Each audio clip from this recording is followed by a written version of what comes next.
Alex, félicitations pour ta citoyenneté. Merci beaucoup. Tu es arrivé au Québec quand, toi? Je suis arrivé le 6 février 2016. Ça fait un peu plus de 6 ans.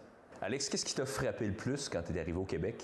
Quand je suis arrivé ici, là, ça a été surtout la température. Ben écoute, c'est quand même assez bizarre. Là. Genre, je sors de Cuba, il fait genre 30 degrés. J'arrive ici, il fait moins 25, moins 30, fait qu'il y a presque 60 degrés de décalage. Fait que c'est une expérience assez choquante. Le français, ça a-tu été dur à apprendre ou?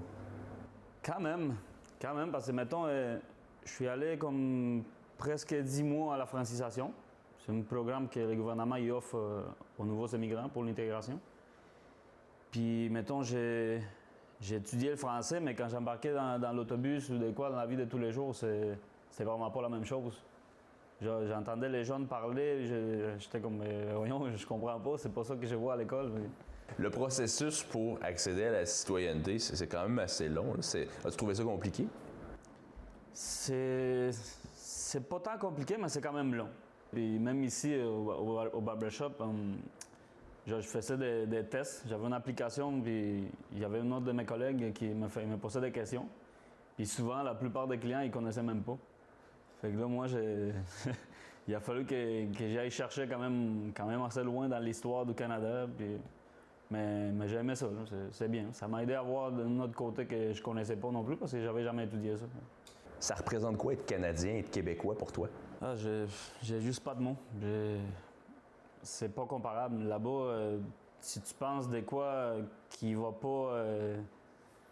genre qui fait pas du sens pour les régimes là-bas, dis-le pas. Si tu le dis, ben, tu vas avoir du trouble. Soit tu vas aller en prison, tu vas te faire donner une amende, puis tu vas te faire checker tous les jours. As-tu déjà pensé à faire venir ta famille ici? Oui, c'est sûr, évidemment, j'ai déjà pensé, puis j'ai parlé à ma famille. Ils voulaient pas au début, mais là, ils se rendent compte que là-bas, il y a comme pas de futur possible. Il y a pas une belle avenir, mettons. Donc là, Alex, tu as 30 ans, puis cet automne, ça va être la première fois que tu vas voter?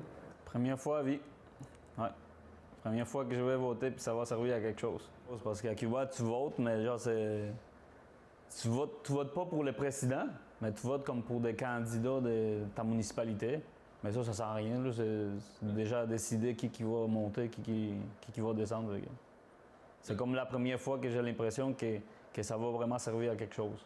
Je suis rendu plus québécois que cubain quasiment déjà.